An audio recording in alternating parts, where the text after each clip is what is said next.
My name is Peter Whitmore. I'm 73 years old. Some of you may recognize my voice from a story I shared not long ago. I didn't expect the response it received. I'm grateful for it. But there's something I left unsaid. Something more personal. Something I avoided because I wasn't sure how to explain it without reopening old wounds. What I want to talk about today changed the way I understand marriage. It changed the way I understand time. And if you're willing to listen, it might spare you a kind of regret that doesn't fade with age. My wife, Susan, and I were married for 41 years. That's a lifetime by most standards. For most of those years, I believed we had a good marriage. Not exciting, not dramatic, but solid, reliable, the kind people assume will last. What no one tells you is this: you can share decades with someone and still miss who they truly are. You can live side by side, sleep in the same bed, build a life together, and still slowly drift apart in ways that matter most. Susan passed away 6 years ago.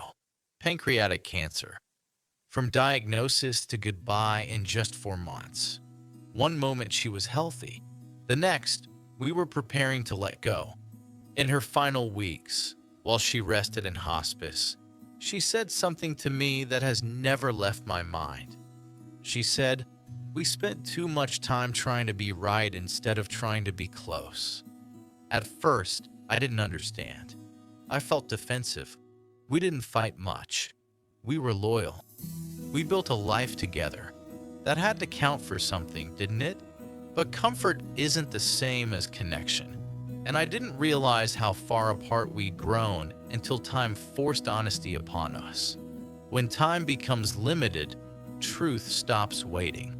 Over the years, Susan asked for small things. Nothing dramatic. She suggested we take a class together, asked why we stopped dancing, wondered aloud why we no longer stayed up talking the way we once did. I always had an answer ready.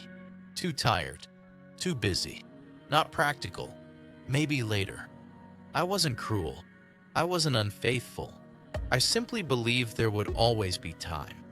I thought providing stability was enough, that being reliable mattered more than being emotionally present. I believed love was proven through responsibility. I was wrong. Love doesn't usually end with shouting. It fades quietly. One missed conversation becomes many. One "not tonight" turns into a habit. One delay becomes permanent. Susan adapted. She stopped asking. She found her own routines, her own friends, her own ways to feel alive. We became polite companions, roommates with shared history. I noticed the distance, but I told myself it was normal, that this is what long marriages become. Comfortable, predictable, safe. But comfort can be a disguise for neglect. When Susan became ill, everything shifted. Suddenly, there was a deadline. All the plans I postponed had expiration dates. In those final months, we talked more honestly than we had in years. She shared dreams she'd let go of, moments she felt unseen, times she needed me and felt alone. One evening, she spoke about Scotland. Her grandmother was from there. She'd dreamed of seeing the Highlands her entire life. She'd mentioned it many times. I always postponed it. Too expensive. Not now. After retirement, we never went. She wasn't angry when she spoke about Scotland. She sounded resigned, as if she'd accepted long ago that I wouldn't meet her there. I asked her why she never insisted. She said, "I didn't want to force you. I wanted you to want it too." That sentence changed everything. She didn't want obligation.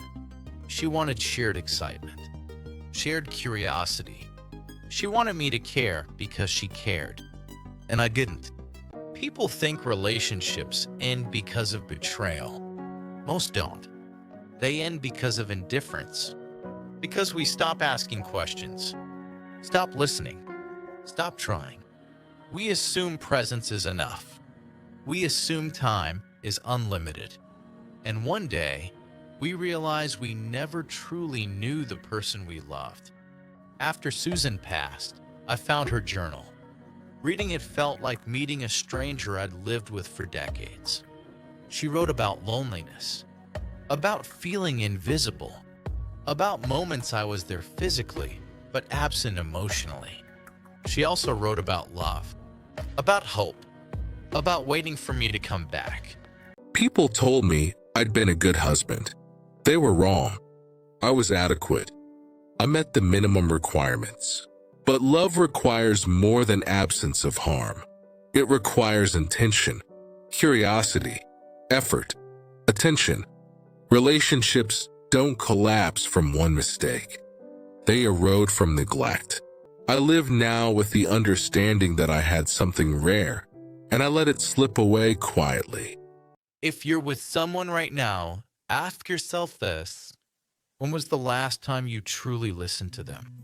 Not about schedules, not about tasks, but about who they are becoming. When was the last time you did something simply because it mattered to them? Not for a birthday, not out of obligation, just because. If you can't remember, you're walking the same path I did. Time doesn't announce when it's about to run out.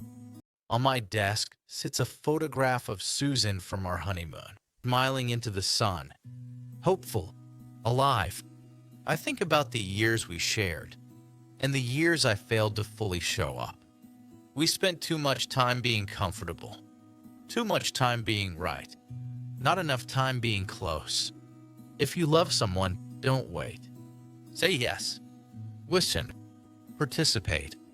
Later doesn't come as often as we think. Love actively, while you still can.